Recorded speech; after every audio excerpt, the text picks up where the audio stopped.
Muy buenos días, saludos cordiales desde la Universidad de Castilla-La Mancha. Nos encontramos en las dependencias del Museo Internacional de Electrografía, en el edificio Antonio Saura del campus de Cuenca. Continuamos con la efeméride del 25 aniversario del Museo Internacional de Electrografía en estos videoencuentros con artistas que a través de un diálogo con José Ramón Alcalá, el creador y director desde 1989 del Museo Internacional de Electrografía y Centro de Innovación en Arte y Nuevas Tecnologías, MIDESIAN, de la Universidad de Castilla-La Mancha, está suponiendo una visión panorámica, una retrospectiva conmemorativa acerca de la trayectoria de esta institución puntera en investigación, en creación, en arte digital, en arte contemporáneo, y estamos muy agradecidos también, junto a todos los artistas que han participado, en el día de hoy contar con la presencia de Sara Marinari, a quien le damos la bienvenida.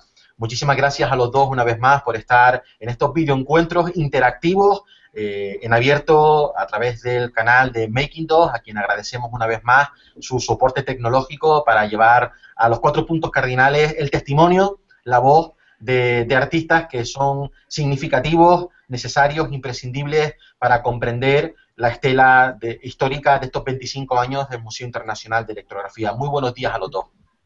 Hola, buenos días. Buenos días, muchísimas gracias por la introducción. Muy bien, muchísimas gracias. Damos un saludo igualmente de parte de todo el equipo del Museo Internacional de Electrografía, de las colecciones y archivos de arte contemporáneo que se encuentran en estas dependencias desarrollando su actividad diaria. Vamos a comenzar, como siempre, pues dando la bienvenida a José Ramón Alcalá, que desde su estudio residencia en Valencia se encuentra al otro lado. Como decíamos, José Ramón Alcalá es además catedrático de Tecnologías de la Imagen en la Facultad de Bellas Artes de Cuenca e investigador principal del grupo Interfaces Culturales, Arte y Nuevos Medios. Entre sus últimas publicaciones figuran libros como Cómo se cuelga un cuadro virtual, las exposiciones en la era digital, Gijón 2009, Ser Digital, Manual para Náufragos de la Cultura Electrónica, Santiago de Chile 2011, y La piel de la imagen, ensayo sobre gráfica en la cultura digital, Valencia 2012. Y tenemos con nosotros también en primicia, recién vuelta desde París, si no me equivoco, se encuentra ahora mismo en España, Sara Marinari, artista chilena especialista en nuevos medios. Ha trabajado en el desarrollo de plataformas e interfaces tecnológicas para la creación en proyectos europeos y con equipos internacionales e interdisciplinares. Su trabajo explora los territorios de la realidad virtual y la vida artificial. Ha propuesto y dirigido proyectos de colaboración internacionales como Órbita en el periodo 2004-2005 e Intact desde 2005, reconocidos en Europa, Asia y América. Ha sido galardonada además con el premio de reconocimiento 100 Latinos, otorgados en Casa América por su aportación a la innovación de las artes en el extranjero. Estamos muy orgullosos de tenerte, Sara, con nosotros en el día de hoy. Nos encantará conocer tu testimonio de tu paso por el Museo Internacional de Electrografía, por la Facultad de Bellas Artes de Cuenca, y además nos gustará también conocer pues las últimas tendencias, tus últimos trabajos en proyectos como Carnival, el de la Galería Mamia Bertechet. Así que queda ya en abierta este video encuentro y muchísimas gracias. Gracias, muchas gracias. Bueno, Sara, vamos a conversar un rato, vamos a conversar casi 50 minutos para repasar un poco tu historia, para conocer tus impresiones y para saber exactamente qué estás haciendo ahora, incluso para pedirte consejo. Yo me gustaría empezar por el principio. Por el principio significa que cuando el MIDE ya es desalojado del convento de las Carmelitas y tiene una situación de crisis, tratando de sobrevivir en unas muy malas condiciones, que significa no poder mostrar la obra expuesta en ningún espacio, tener un montón de cajas, haber tenido que embalar todos los talleres. Pues bueno, más o menos conseguimos encontrar un pequeño espacio en los bajos de la Facultad de Bellas Artes de Cuenca y allí volvemos a montar talleres, laboratorios y nada más comenzando con esos espacios apareces tú. Apareces tú desde Chile, una Sara Marinari jovencísima, tan guapa como siempre, pero llena de vida, de energía, de positivismo, llena de talento. Me gustaría un poco que nos contaras qué año es, qué estabas haciendo allí, por qué, cómo conoces el MIDE y cómo llegas.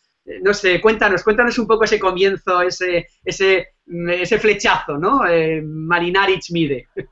Pues con mucho gusto, porque además es una experiencia que a mí me encanta, a la que me encanta acceder cada vez que pienso en qué punto me encuentro. El MIDE siempre va a ser para mí un punto de partida.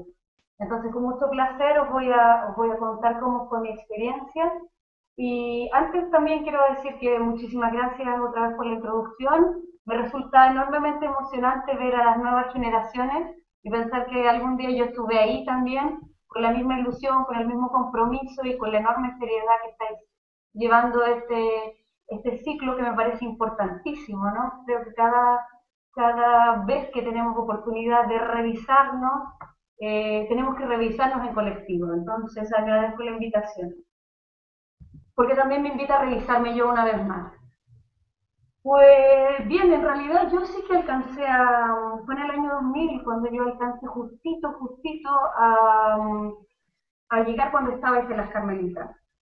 Y aquello me impresionó muchísimo, el contexto. Además fue a raíz de que yo había estado antes en España, en otro tipo me había ido a titular como máster en nuevas tecnologías, a una casa matriz, digamos, en Madrid, y me quedé una temporada y me gustó muchísimo España.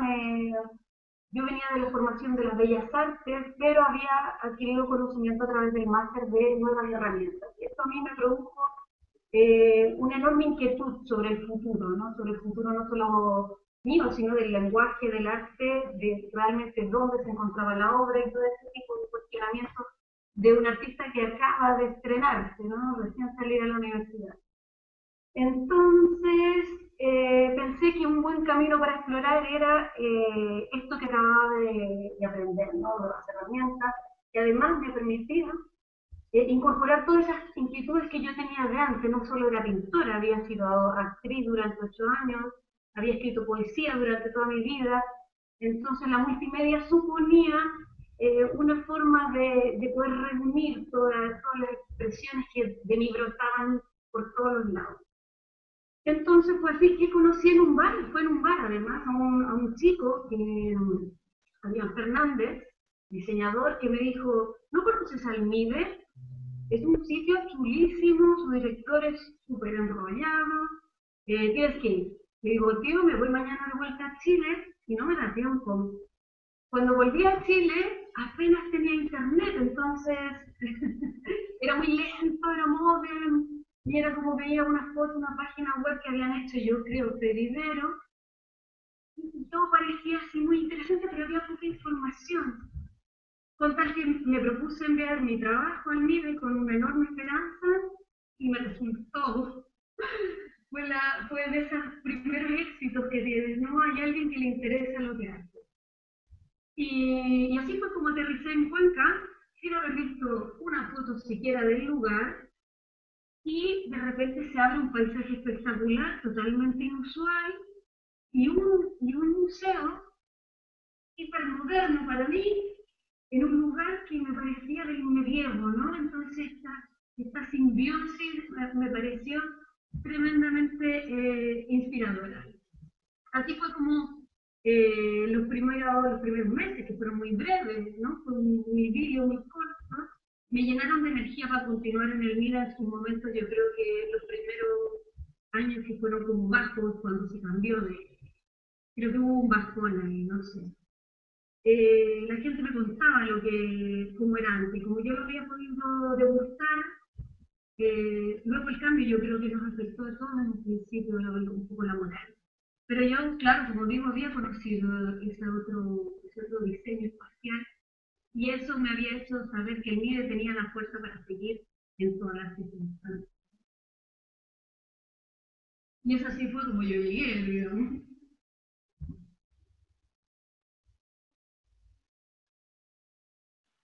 Pues la verdad es que sí, no me acordaba yo que tú habías llegado a conocer las Carmelitas.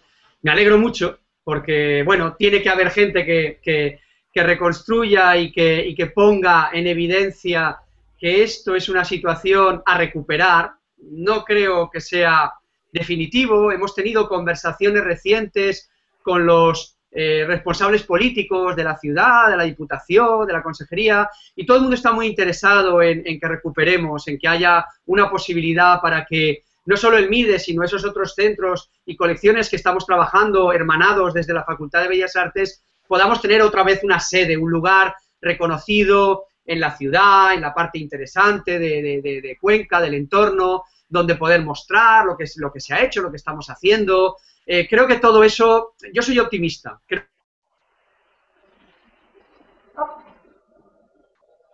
José Ramón.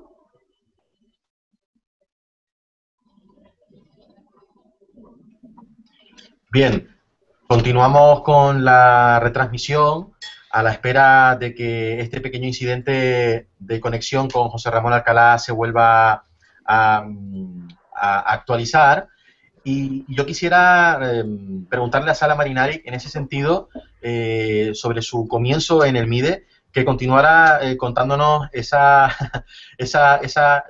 vuelta de Chile, cuando ya habías establecido cierto contacto y tenías referencias del MIDE. ¿Cómo te incorporas entonces? ¿Cómo comienza ese episodio de presencia aquí en Cuenca y de conexión con el equipo del MIDE de aquellos años? Bien, pues yo voy a seguir contando, pero quizás si tenemos la opción de llamar por teléfono a José Ramón para que él pueda escuchar, al menos por teléfono, lo que estoy diciendo, de tal forma que se incorpore luego al hilo, no sé, es solo una propuesta. Sí, estoy bien, yo llegué con un montón de prejuicios, ¿no?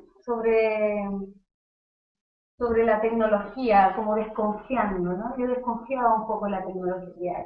Ajá, sí. Entonces esto me llevó a proponer mi primer proyecto dentro del MIDE, porque en realidad yo siempre he trabajado desde mis inquietudes, desde mis cuestionamientos, ¿no? O sea, en ese momento todavía, digamos, la Sara Marinari de la época estaba buscando un lenguaje, ¿no?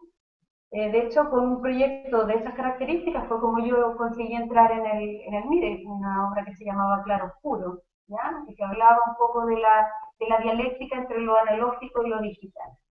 Entonces, mi primer trabajo fue en el MIDE, se llamó New Process, que era un interactivo en la línea también de la crítica, básicamente ya no tanto o sea, siempre dentro de la crítica está el cuestionamiento, ¿no? Que hablaba sobre los procesos de las máquinas, ¿no? O sea, los sistemas automatizados. Todavía en ese momento había en mí algunos clichés, ¿no? Algunos clichés sobre la relación hombre-máquina como una cuestión totalmente fría, totalmente impersonal. Veía una desventaja la disolución del individuo en lo colectivo, ¿no? Y es algo que ahora, por ejemplo, lo tengo absolutamente superado, ¿ya? Pero esta etapa en el MIDE fue fundamental para tener el tiempo y los medios, la oportunidad también de la confianza, ¿no? De todo el equipo MIDE para poder hacer libremente y expresar libremente como yo sentía y como yo comprendía los nuevos medios. Y con mucho apoyo en general de la gente que pasaba por ahí, porque no era solamente decir que bien te queda, sino vamos a discutir, ¿no? Y recuerdo con mucho cariño la relación que establecimos con Freddy Vero, que tengo entendido que son los que han estado justo antes en conversaciones, porque ellos fueron muy críticos conmigo al principio y eso me ayudó mucho. Entonces creo que el MIDE ha sido un momento para el surgimiento de todo tipo de obras en cada momento de madurez, según el artista, ¿no? Y esa libertad enorme pues se expresó en esta obra, ¿no? La obra consistía básicamente en un CD-ROM que se instalaba automáticamente y que mediante sistemas de interacción se iba guiando hacia un proceso que no tenía fin, ¿no? Esto estaba basado en el libro de Kafka, El proceso, que hablaba de la despersonalización. Qué bien que has vuelto, José Ramón. Sí, hola, perdonar, no sé qué ha pasado, que se ha quedado bloqueado mi sistema, pero bueno, aquí estoy, te estoy escuchando sobre el libro de Kafka. Sigue, por favor. Vale, muy bien. Entonces, bueno, aquella obra lo que planteaba básicamente era la problemática de la relación hombre-máquina, ¿no? Desde una perspectiva, como dije al principio, para actualizar un poco a José Ramón, de mucho cliché, ¿no? Y otros años, otras épocas también, donde todavía estábamos buscando la obra, o por lo menos yo, buscando la obra, buscando las relaciones, buscando la participación como medio, como finalidad, la importancia de la interfaz. Entonces, toda esta problemática crítica sobre las máquinas estaba reflejada en esta obra. Y no pasó mucho tiempo, en realidad muy poco, que apareció la posibilidad de un proyecto europeo que para mí fue transversal. Es aquí cuando se despeja una gran parte de esos problemas que yo tenía cuando enfrenté, muy joven, digamos, muy recién salida de la facultad y venida de un contexto muy diferente, ¿no? Sí, muy aislado. Cómo enfrenté, digamos, mi trabajo artístico y sobre todo el tema de la colectividad, ¿no? O sea, el artista versus la plaza común, digamos. Y aquí vino el proyecto europeo de Galap. Bueno, cada vez que me acuerdo me da mucha risa de pensar que joven, ¿no? Qué joven y qué oportunidad más grande. En ese momento eran conceptos totalmente nuevos para mí. Eran cosas que chocaban frontalmente con la formación que yo tenía, ¿no? Con mi contexto, mi mapa cognitivo, ¿no? De Latinoamérica. Y para mí eso puso una gran revolución, ¿no? O sea, trabajar desde incluso donde desaparecía la coautoría, o sea, desaparecía la autoría en favor de la coautoría, donde creábamos espacios metafísicos casi, ¿no? De conexión múltiple. Eso era muy avanzado, realmente para la época, y lo sigue siendo. De hecho, el Galap yo creo que es la antesala de un sinnúmero de proyectos e incluso de productos de otro tipo, ¿no? A nivel de redes sociales, como pudo ser más tarde Second Life, ¿no?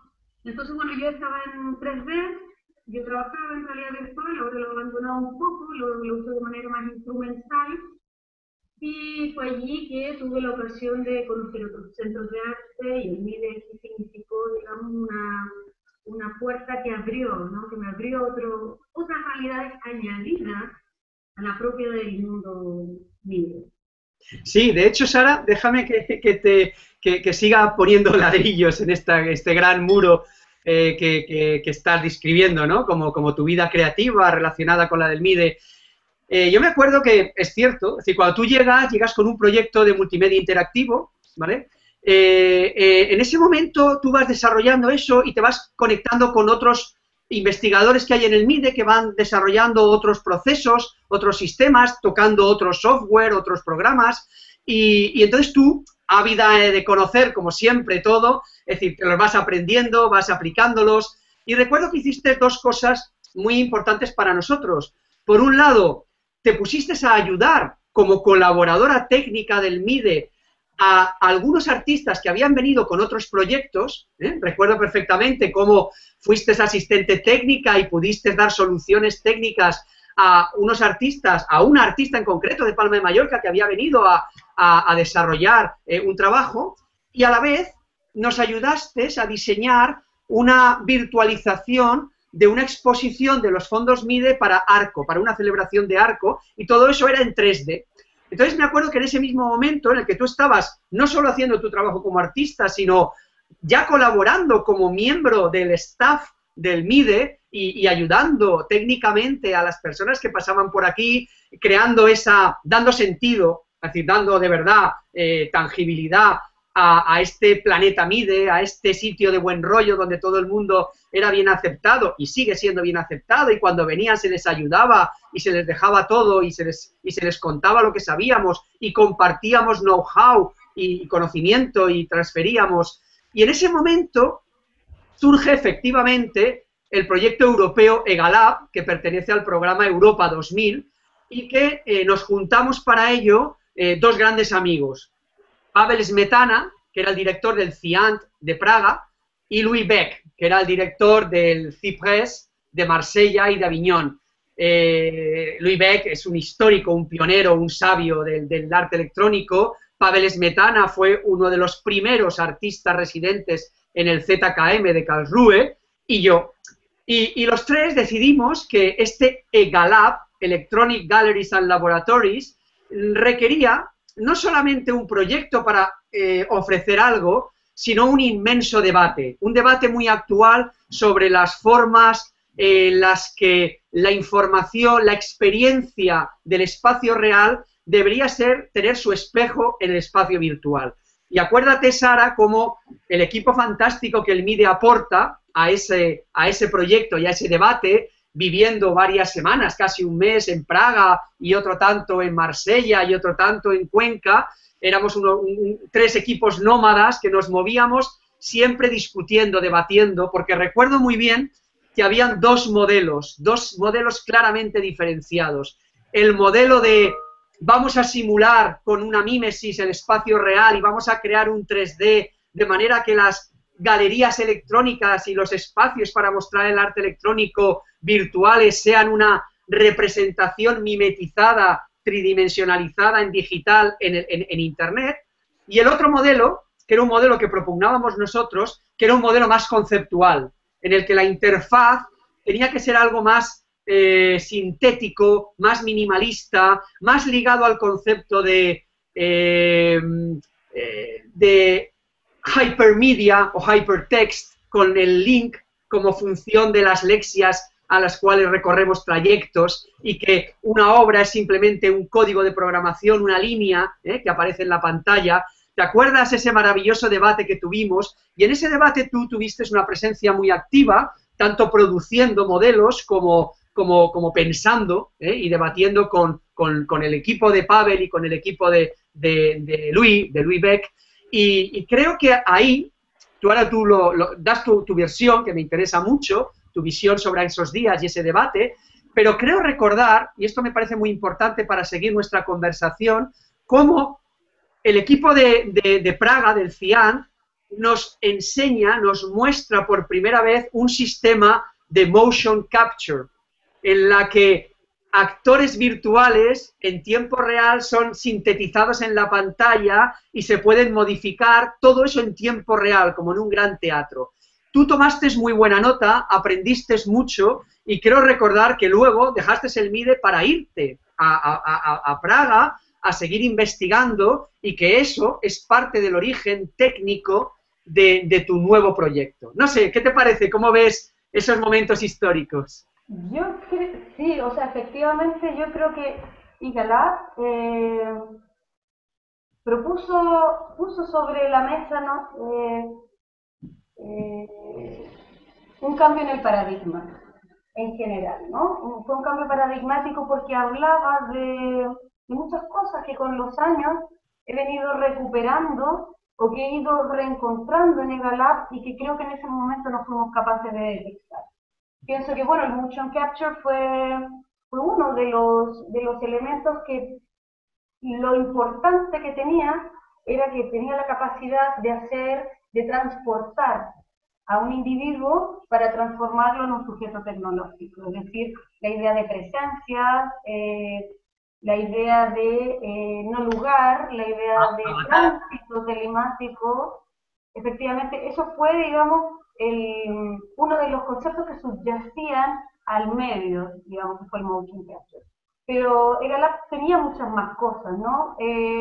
EGALAB también representó la enorme fragilidad también del sistema, en el sentido de que, por ejemplo, la herramienta te daba la opción de una enorme libertad. Entonces esa libertad hacía que los momentos de conexión fueran preciosos. Quizá había que contarle a los chicos del MIDE en qué consistía EGALAB, ¿no?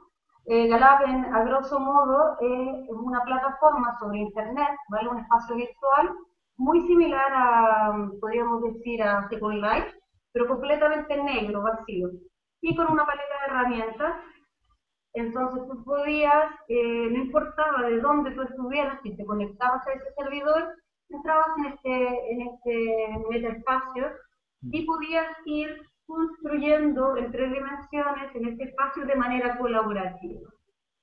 Esto significaba que además se podía llenar de contenido, ¿no? Pero lo que nos dimos cuenta es que a través de la interfaz, es decir, lo que te permite la herramienta, incluso podía venir alguien, y lo hicimos, de hecho, porque en el fondo hay algo que tenemos, yo sobre todo, que soy muy crítica, me gusta llevar las cosas al extremo, a borrar todo lo que la gente hacía, ¿no? Entonces empezar realmente a discutir el tema de permisos, el tema de cómo nos movemos en común, digamos, cuando estamos reunidos.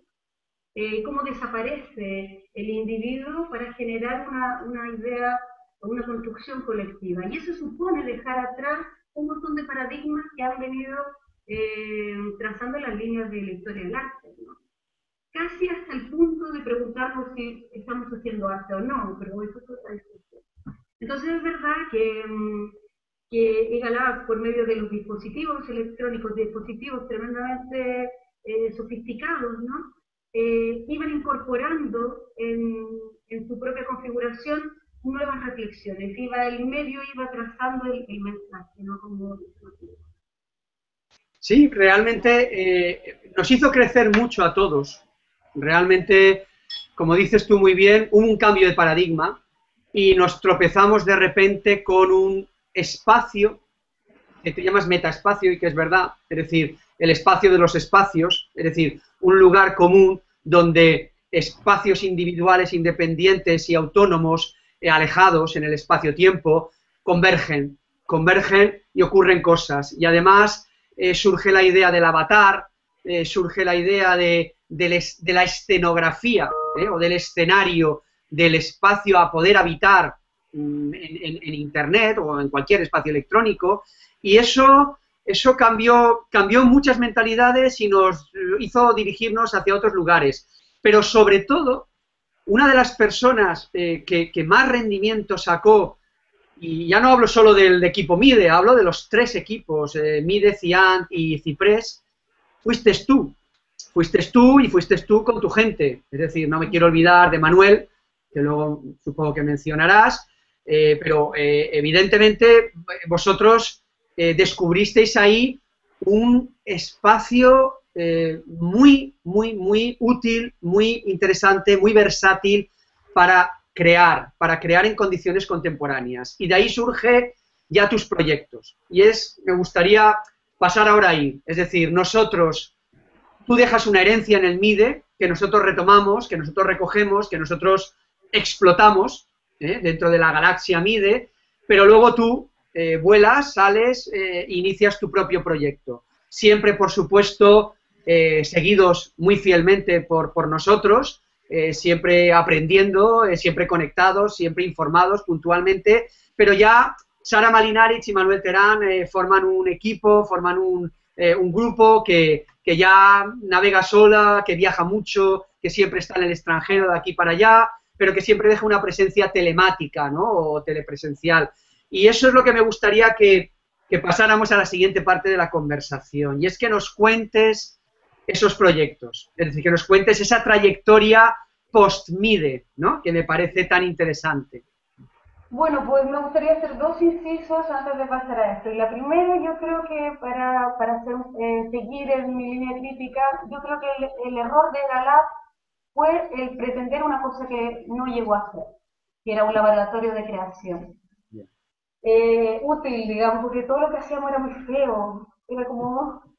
Entonces lo interesante no era el resultado, y eso fue algo que yo entendí después, y de aquí es cuando nace un proyecto bastante anarquista, porque recoge la propia anarquía de EGALAB, pero que en su principio tenía vocación de ser algo muy, de verdad muy útil, y no lo era, porque en realidad era súper rudimentario. Pero yo detecté la esencia de lo que estábamos haciendo, pero a posteriori, tampoco en ese momento, porque como el objetivo era hacer un lugar de creación más que de encuentro, no sé, tenía como otra finalidad, ¿no? En principio, proyecto europeo, me imagino en busca de resultados muy evidentes quizás, ¿no? Y porque yo creo que también navegamos y afortunadamente, ¿no? Nos vamos metiendo en cosas que el tiempo luego pone en su lugar y pone en relevancia. Entonces, bueno, pasamos al segundo punto, que es el punto en que me toca volar, digamos. Y antes habías dicho que yo había conocido gente con la que había tenido que colaborar de manera la mayor parte de las veces desinteresada. Bueno, siempre fue desinteresado, aunque alguna vez encontré algún tipo de recompensa por contraparte, ¿no? Pero en principio siempre ganas de, como yo estaba en redefinición, como he dicho al principio, estaba absorbiendo, no me veía capaz de enfrentar proyectos, arriesgar proyectos, sino que al principio parecía más fácil y más humilde, en realidad fácil realmente no fue, pero más humilde el decir, mira, yo puedo colaborar contigo, y ahí también surge otra cosa, de otro aspecto que emerge de mi personalidad y que yo desconocía, y es que me siento mejor trabajando con otros, ¿no? Más que make yourself, es como make with others, ¿no?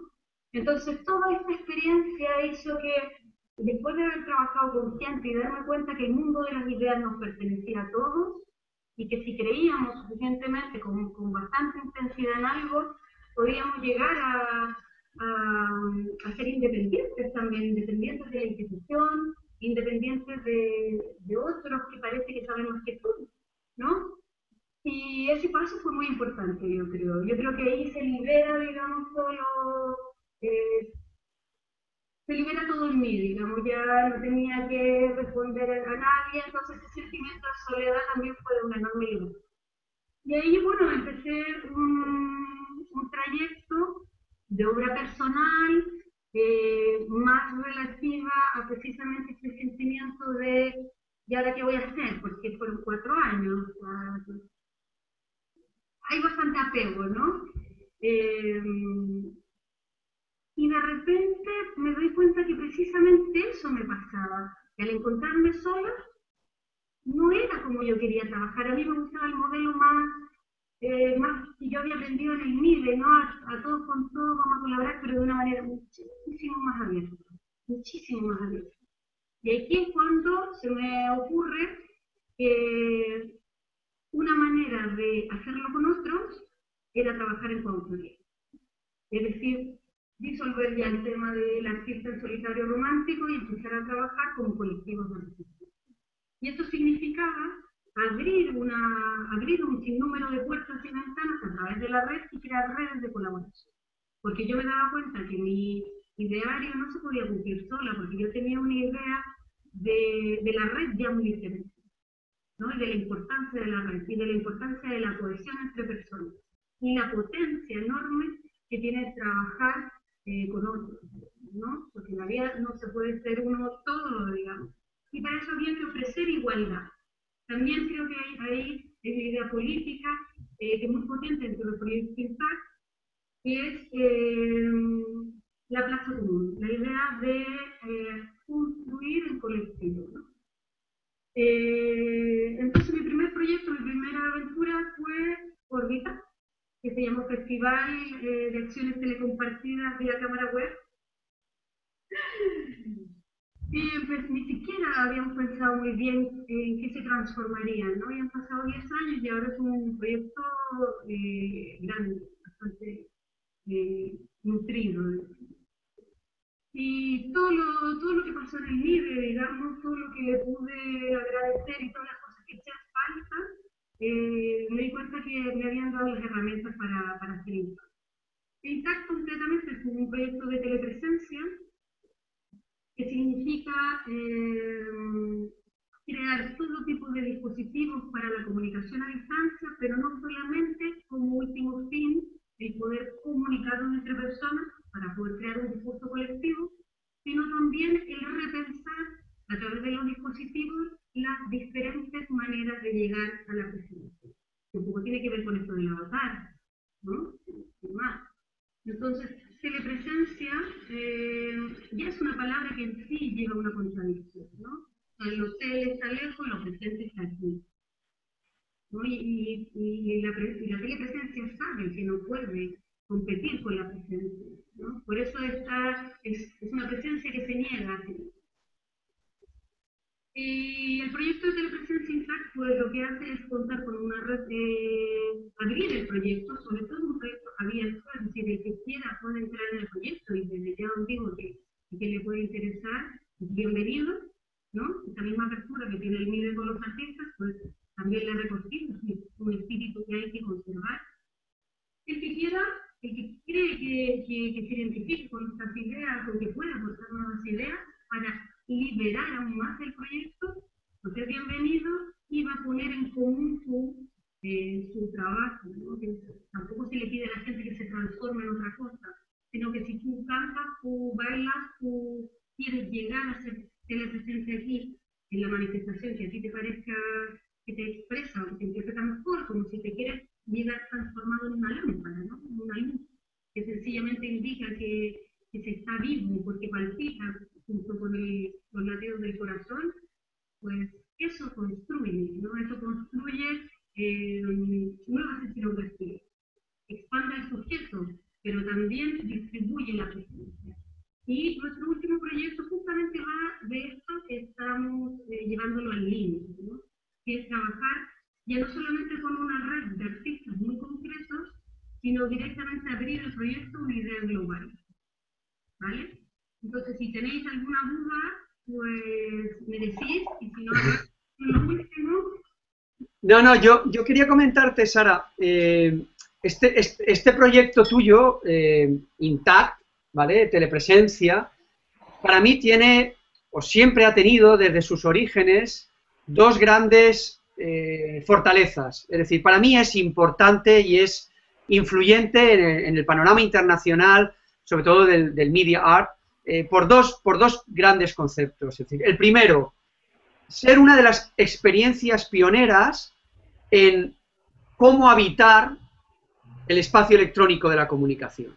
Es decir, el espacio electrónico de la comunicación que hace que el mundo sea transparente, ubicuo, pequeño, controlable, relacionable. Es decir, esto es una forma pionera de decir, bueno, pongámoslos en marcha. Es decir, y además lo pone en marcha gente que realmente lo hace porque lo necesita. Y es tu ejemplo. Es decir, las personas que realmente pueden hacer que esto funcione, que el espacio electrónico sea habitable y tenga una función social, política, cultural, sois personas como vosotros. Es decir, tú fundamentalmente eres transhumante, inmigrante, emigrante, estás deslocalizada, tienes grandes problemas de identidad me refiero, identidad cultural en el contexto de las culturas en las que te mueves generalmente. Yo recuerdo perfectamente los tremendos e insalvables problemas administrativos que siempre teníamos contigo a la hora de que fueras una ciudadana de hecho, o sea, realmente de hecho, a pesar de ser de la comunidad iberoamericana. Acuérdate, tus títulos, tus homologaciones, tus señas de identidad.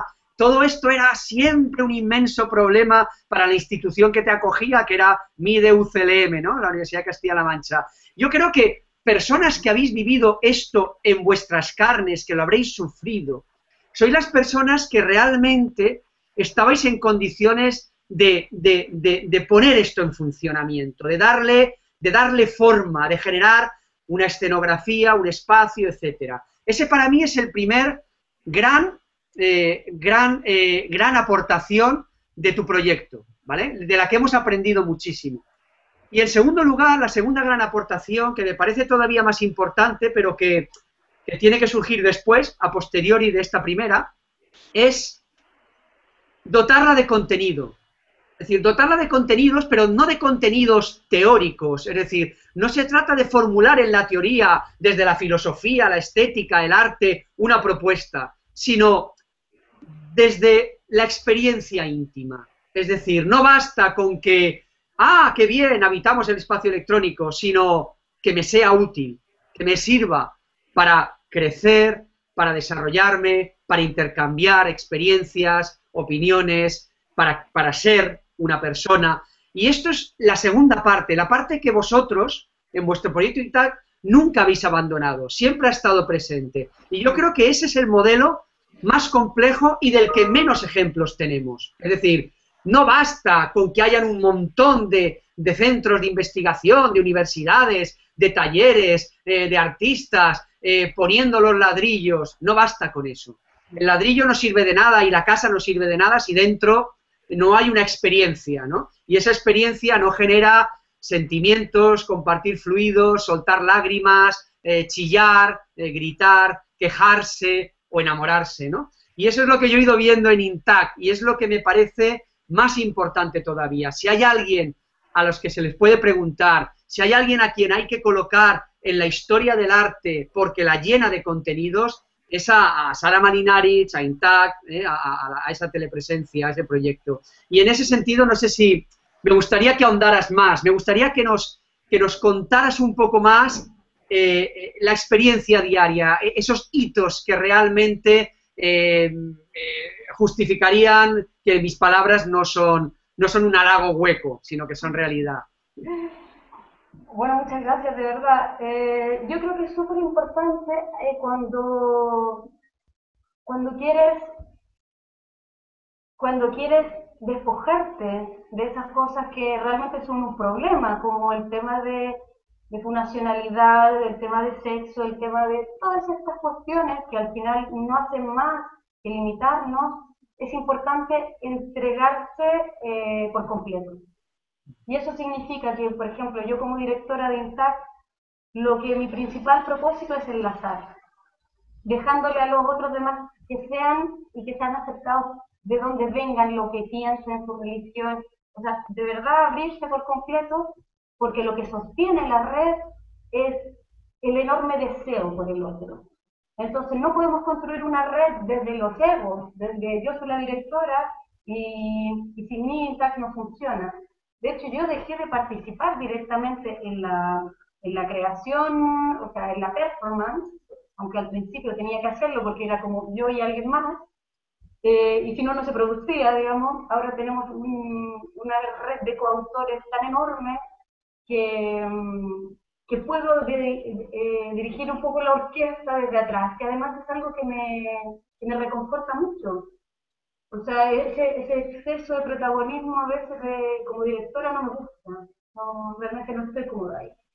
Porque mi trabajo es pensar en cómo configurar una red más rica, más compleja, más libre, más abierta y menos homogénea. Y cuando me refiero a menos homogénea es poder conectar grandes anchos de banda a pequeños anchos de banda, ¿no? Para hacerla más democrática.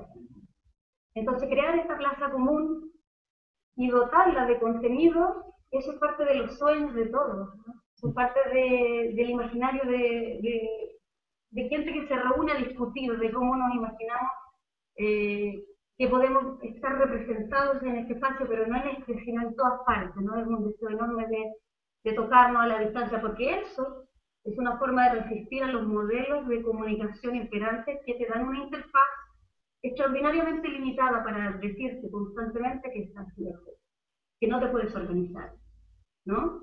Entonces, cuando nosotros creamos, por ejemplo, este último proyecto que se llama Carnival, y cuando digo nosotros es porque quiero desprender INTAC y Carnival, sobre todo, de la identidad Sara Marinaric. En realidad es un proyecto de 4 mentes y de miles de influencias, ¿no? Y me refiero concretamente a Manuel Terán, que es un artista visual que nos aporta en la parte plástica, en la parte estética, digamos, todo su conocimiento, pintor además, y eso tiene también su paradoja. Y con los años porque es un gran entusiasta, se ha transformado en hacker, y ahora programa de librerías maravillosas, que ha podido darle solidez, ¿no? Fisicidad a la presencia, ¿no? Y ahora voy a explicar. Luego, Jaime de los Ríos, que es ingeniero y también artista, ingeniero electrónico, es un artista vasco muy reconocido, ¿no? Sobre todo por el tratamiento de la interfaz. Es una persona tremendamente nómada, ¿no? Muy tranquila. Yo creo que él es el que conoce muy a fondo los dispositivos que van y que van a venir, ¿no?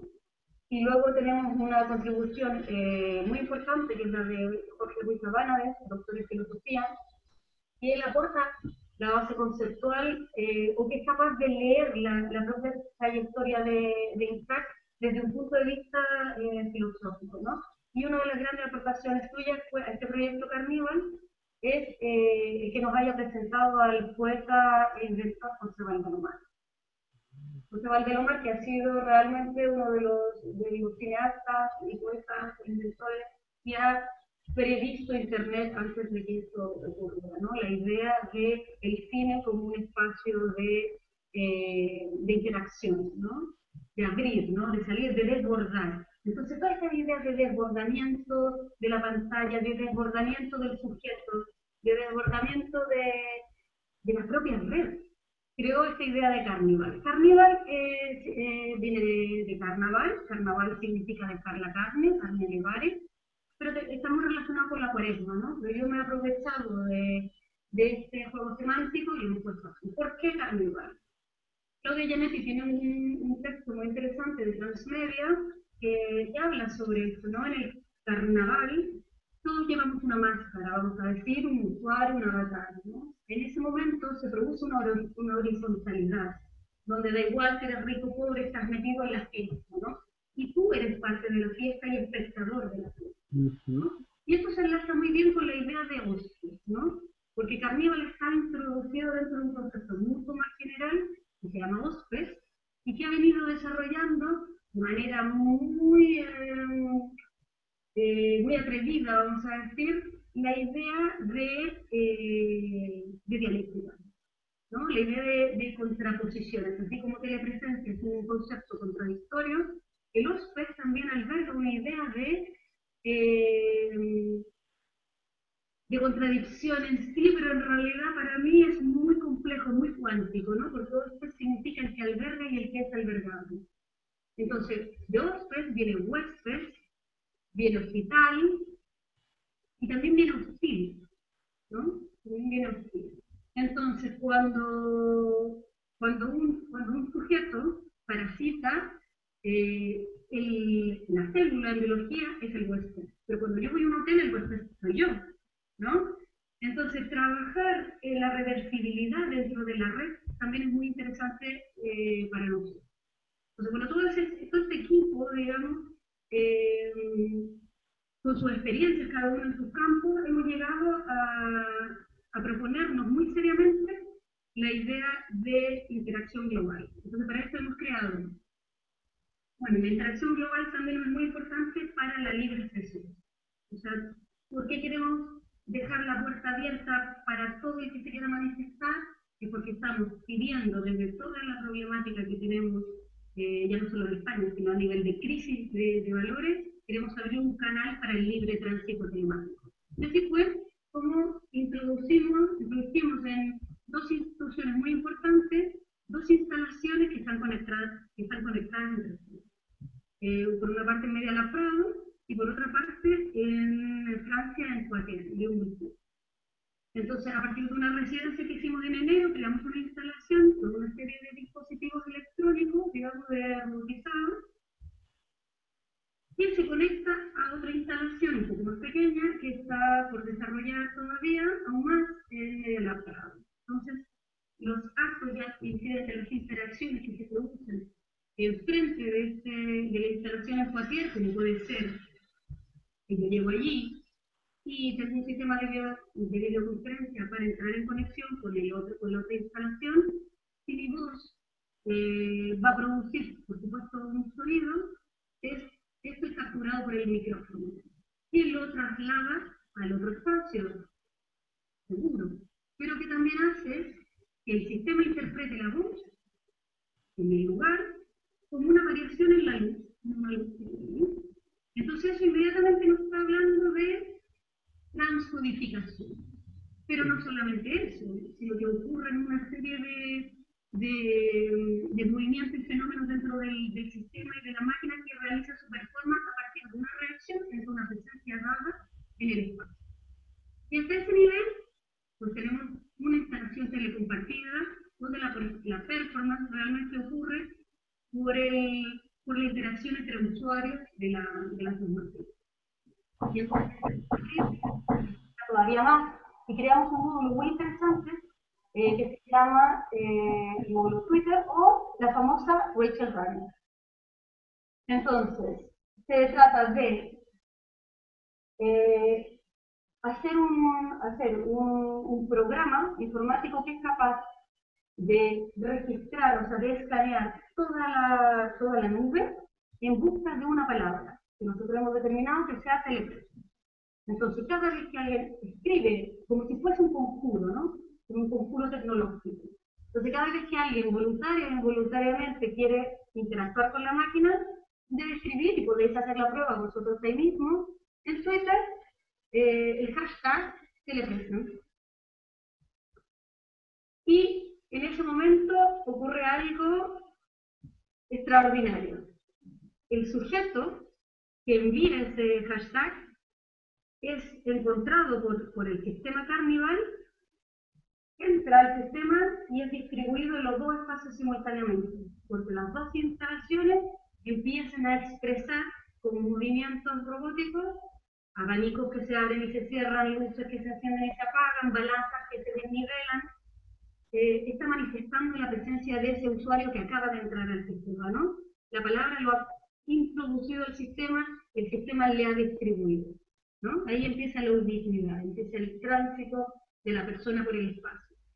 Y además a la vez, entonces por eso hablamos de una idea muy cuántica en ese sentido. Entonces no solo eso, sino que además el sistema es capaz de leer, ¿no? Existen otros dispositivos, como por ejemplo un altavoz que lee el tweet que la persona envía con una voz sintetizada que le envía hacia Rachel y lo lee en el espacio. Entonces otros son testigos de esta presencia, ¿no? Pueden oírlo también. Pueden oírlo, lo pueden ver en un holograma, y a continuación la máquina hace unas fotos del momento exacto en que esa persona está estabilizado al espacio de Media Lab o a los dos en realidad, y hace una foto de la realidad.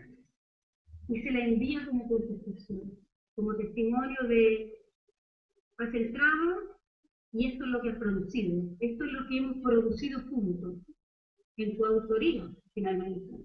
Entonces, tenemos una instalación que si ya la instalación tiene un smartphone, ya tiene una tablet, pero en el mundo hay distribuido millones de smartphones. Es decir, que nuestra instalación, que es modular, que está llena de módulos que se pueden conectar unos con otros, es global. En la medida en que cada uno tiene un móvil y tiene la ida y el regreso. Es decir, voy, pero la máquina también viene a mí. Y Rachel Runner le contesta con una pieza gráfica, que es una imagen generativa que está 24 horas funcionando, que está en otra de nuestras utopías, la conexión permanente, está 24 horas generando una imagen sintetizada, transformada por una serie de filtros, pero que está obtenida de la pura realidad. Entonces, hace la foto, se la envía al usuario y le contesta con un verso de Valdelomar, muy en coherencia, digamos, con el imaginario valdelomariano que nosotros reconocemos, en el que nosotros nos reconocemos. Y ahí termina, digamos, ahí se hace el circuito, y para terminar ya de acabarlo y llevarlo al mundo físico, el sistema imprime, le imprime, cuando envía el tweet, la persona lo recibe, a continuación la impresora saca la imagen como un objeto físico, entonces pasamos de lo virtual a lo real y viceversa, ¿no? La reversibilidad dentro del arte, este rizoma tan apasionante. Qué interesante, joder, es exactamente, a eso se le llama estar un paso por delante, ¿no? Es realmente estar tocando el futuro, es decir, aquello, ese lugar deseado, ¿no? Y deseable que todos imaginamos cuando creamos los sistemas y a veces los sistemas pues nos traicionan, ¿no? Yendo hacia lugares indeseables. Este es ese lugar deseado, ¿no? En el que los nuevos medios y las nuevas tecnologías se comportan poéticamente, ¿no? En todo su esplendor poético, sobre todo porque detrás hay personas que sienten, que viven y que piensan bien, ¿no? La verdad es que te envidio, Sara, porque, bueno, primero, Valdelomar es uno de mis referentes toda la vida, o sea, es una verdadera envidia porque porque es para mí un mito, es decir, es un gran héroe para mí, y me alegro mucho de que Badelomar esté implicado en esa construcción poética, ¿no? Haciendo ese ejercicio de poiesis, ¿no? Heideggeriana que tanto nos interesa. La verdad es que muy bien, me ha parecido una descripción que nos da muchísimas pistas, muchísimas ideas para poder implementarlas. Es decir, yo también comparto contigo esa necesidad de crear el sistema y luego pasar la herencia, ¿no? Pasar el testigo y de salir. Por eso yo estoy ahora, no estoy en el MIDE, es decir, es totalmente consciente el que el MIDE ahora lo tienen que dirigir estas personas jóvenes tan talentosas, tan apasionadas, que creen en el proyecto, y esa es la gran magia y el gran milagro y la gran sorpresa positiva para mí, a mi edad y 25 años después, y prefiero estar retirado en los cuarteles y dejarles las iniciativas. Yo, desde luego, te puedo asegurar que no hubiéramos tenido esta conversación, estas conversaciones, si no es gracias a la iniciativa de Samir Delgado, que está haciendo hoy de interlocutor, de Beatriz Escribano, de Héctor Morejón, de Vanessa López, de Silvia Verdú. Todos ellos son, en estos momentos, MIDE, son el MIDE. Y a mí me encanta verlos funcionar y ver cómo me superan, cómo actualizan, un poco lo que te está pasando a ti, ¿no? Y que cada vez te pasará más. Pero yo creo que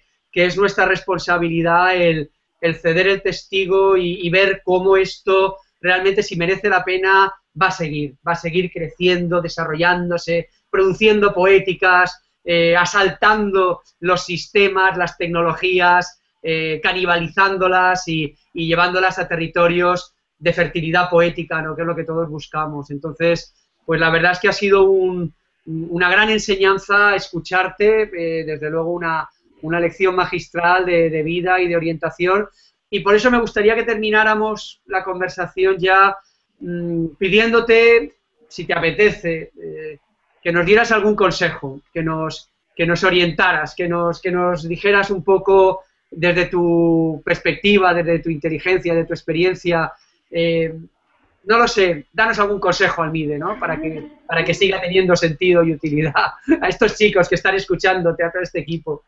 Bueno, yo de verdad es que soy enemiga de los consejos, ¿ya? Lo primero que os puedo decir es que la herencia del MIDE tiene un espíritu que hay que compartir, sobre todo, ¿no?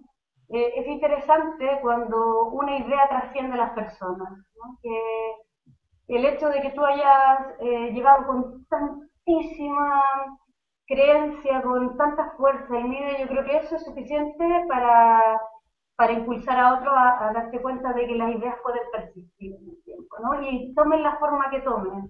Lo importante es lo capital, digamos, que yo rescato del MIDE y que espero que los demás también puedan rescatarlo, porque fue mi experiencia el ser un lugar de encuentro, el ser un lugar donde fluyan las ideas, las discusiones, donde todo el mundo trabaje con todo el mundo, donde se aparquen los egos y venga a funcionar lo común, pero lo común al servicio de todos, ¿no? Entonces yo los invito a todos a estar alerta siempre de cuando esos ideales se empiezan a desviar, ¿no? Entonces, el que sea de todos no significa que sea responsabilidad de ninguno, ¿no? Que esa es otra cosa que son las grandes tentaciones de los equipos. Si el email es para todos, pues que responda otro, ¿no? O sea, que todos nos hagamos protagonistas de nuestro devenir, ¿no? Y ese devenir lo construyen los grandes equipos y los pequeños equipos. No tenemos que nunca, yo sobre todo, creo que nunca debemos sentirnos intimidados, ni tampoco pensar que si no tenemos el mejor espacio no vamos a poder transformarlo. Porque ese espacio que tenéis es bastante más grande que el que yo he tenido nunca, porque de hecho, que sepáis que yo soy una directora sin centro. Y nunca me ha hecho falta, porque el espacio se puede conquistar de muchas maneras. Entonces, flexibilizarse al máximo, abrirse al máximo, que otros se identifiquen y echar mano de la red. Porque habemos muchos, que a mí me decís, Sara, ven, yo voy corriendo, Entonces, abrir siempre, mantener el MIDE siempre abierto. Muchas gracias, Sara. Le voy a pasar la palabra para que cierre esta deliciosa conversación a Samir. Antes decirte que bueno, que todo esto, tengo muchísimas ganas ya, mucha ilusión de ver transcrita esta conversación y poder leerla, porque Samir está haciendo ese inmenso esfuerzo para que sea publicado no solo en YouTube y nos escuchemos, sino que nos leamos, y porque hay mucho que rascar ahí. Y ojalá nos encontremos el día 22 y 23 de septiembre. El Media Lab Prado ha organizado a través del comisariado de Carino Schleger un encuentro de Media Labs españoles, y ahí nos han invitado y llevaremos estas conversaciones, y seguro que vosotros vais a estar presentes también allí, y será un lugar maravilloso para compartir todas estas experiencias, abrirlas a todos nuestros compañeros de todos los centros que han intentado poner un granito de arena o un ladrillo en esta historia, por lo menos en España. Así que, bueno, pues muchísimas gracias por mi parte. Te agradezco muchísimo tu tiempo, tu detalle, tu deferencia, tus consejos. Te seguiremos aprendiendo de lo que estás haciendo, como lo estamos haciendo. Y nada, muchas gracias, de verdad. Paso la palabra a Samir para que nos cierre la conversación. Luego me dejáis decir algo, ¿no? Algo final. Por supuesto, muchísimas gracias a los dos. Ha sido muy fructífera la conversación. Hemos tomado nota de todas las referencias de ese testimonio vital de Sara Marinaric, que consideramos que tiene una continuidad de máxima audiencia. Ese premio de 100 latinos va a tener sus comas, sus puntos y seguidos, y desde luego que tanto las referencias al proyecto Intact, Órbita, como a este último de Carnival, son de vital importancia para comprender cuáles son los itinerarios del New Media Art actual, no solamente en el panorama europeo y español, sino, por supuesto, desde una perspectiva global, y donde el protagonismo de artistas latinoamericanos, en este sentido de procedencia chilena, como el tuyo, Sara Marinaric, son de referencia importante, y por eso consideramos que esta conversación, este videoencuentro del 25 aniversario del MIDE, será transcrito y además será evidenciado y de referencia para todos los investigadores del futuro que quieran acceder a documentos y a referencias sobre telepresencia, sobre realidad virtual y sobre creación contemporánea de vanguardia. Así que muchísimas gracias por tu testimonio, y José Ramón Alcalá, una vez más, gracias a ti por tu impulso, por tu confianza y por estar ahí. Son 25 años sucedidos y por venir, y además que ya por fin has dado pues esa primicia de ese encuentro de Media Labs que estamos deseando que transcurra de forma inminente en septiembre en Madrid, porque estamos de enhorabuena en Cuenca, porque estamos celebrando el 25 aniversario del MIDE. El año 2016 es de vital importancia para esta ciudad, y consideramos que no solamente la oleada de artistas abstractos en los años 60 y 70 hace que esta ciudad, además de ser patrimonio de la humanidad, sea un referente en el arte contemporáneo, sino porque el MIDE, esa galaxia de artistas que han participado como residentes y como creadores en el Museo Internacional de Electrografía, revalidan y hacen visible y le dan una continuidad legítima a esa referencia de Cuenca, de la Facultad de Bellas Artes y de todos sus creadores en las referencias del arte contemporáneo. Así que muchísimas gracias a los dos, y damos nuevamente el agradecimiento a Making 2 por este soporte de tecnología para estar conectados y acceder a estos videoencuentros del 25 aniversario del Museo Internacional de Electrografía. Saludos desde el equipo. Muchísimas gracias. Gracias. Muchísimas gracias. Solamente la última cosa es que yo necesito hacer esto. Gracias a que esto va a ser público, quiero nuevamente dar públicamente las gracias a José Ramón por haber confiado en mí cuando yo era muy pequeña y muy testaruda, y espero que de verdad hayan otras Saras y otros colectivos y otra gente que pueda decir como yo que si es lo que es hoy en día y en todo lo que se transformará es gracias a unas bases muy sólidas, y que están en la tierra. Muchísimas gracias, José Ramón. Muchísimas gracias a vosotros por continuar con esto. No sabéis lo importante que es. Gracias, te lo mereces. Hasta luego. Hasta luego. Muchísimas gracias.